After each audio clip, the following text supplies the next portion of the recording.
Good morning, dear students. In the previous video, we completed the reading of chapter number 6, The Fight.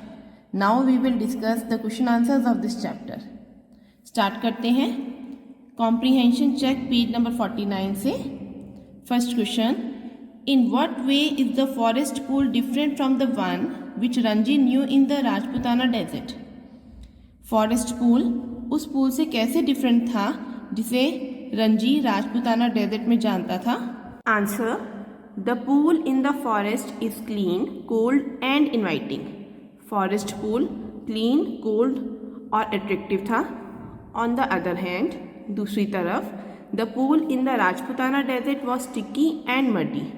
Rajputana desert में pool, उस pool में water चिपचिपा और कीचड़ से भरा हुआ था. बफलोज वेलोड इन इट, उसमें बफलोज लेटी रहती थी. And women wash cloth there, और वीमेन वहाँ क्लोथ वॉश करती थी. Question number 2. The other boy asked Ranji to explain himself. दूसरे बॉय ने रंजी से अपने बारे में बताने के लिए कहा. First part, what did he expect Ranji to say. वह रंजी से क्या सुनने के लिए एक्सपेक्ट कर रहा था? Answer: he expected Ranji to say sorry for entering the forest pool without his permission. वह रंजी से उसकी परमिशन के बिना फॉरेस्ट पूल में एंटर करने के लिए सॉरी सुनना चाहता था. Second part, was he in your opinion right और wrong to ask this question. आपके विचार से उसका इस तरीके से क्वेश्चन करना, पूछना ठीक था या नहीं, राइट था या रॉन्ग था? Answer: in my opinion he was wrong to ask this question. मेरे विचार से उसका इस वे से क्वेश्चन पूछना बिल्कुल रॉन्ग था. Because the forest pool was not his personal property. Because forest pool उसकी पर्सनल प्रॉपर्टी नहीं थी. Every one had equal right to use the pool. उस पूल को यूज करने का हर किसी का इक्वल राइट था. Question number 3. Between Ranji and the other boy Who is trying to start a quarrel? Ranji और दूसरे बॉय में कौन फाइट स्टार्ट करने की कोशिश कर रहा है? Give a reason for your answer. Answer: The other boy is trying to start a quarrel. दूसरा बॉय फाइट स्टार्ट करने की कोशिश कर रहा है. He asks Ranji to run away from the pool. उसने रंजी को पूल से चले जाने को कहा. He even threatens to beat him. उसने उसे पीटने की धमकी भी दी. Next question. Then we will have to continue the fight said the other. दूसरे बॉय ने कहा, फिर तो हमें फाइट कंटिन्यू करनी पड़ेगी. What made him say that. उसने ये बात क्यों कही? Answer: the first round of fight ended in a draw. Fight का पहला राउंड ड्रॉ हो गया.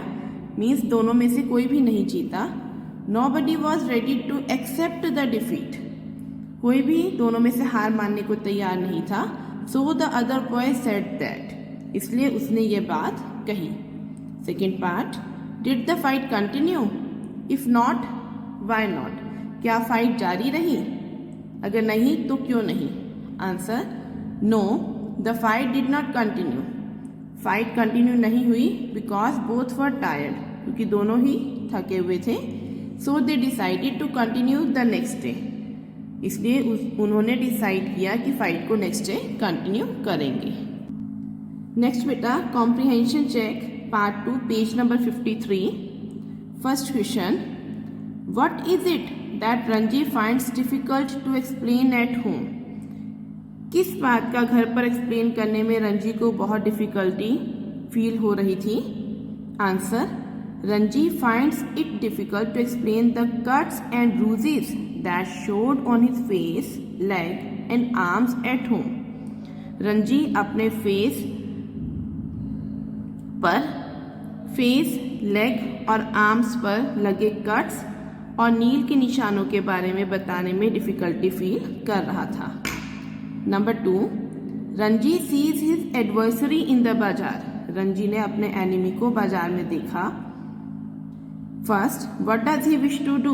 वह क्या करना चाहता है? Answer: firstly he wishes to turn away and look elsewhere.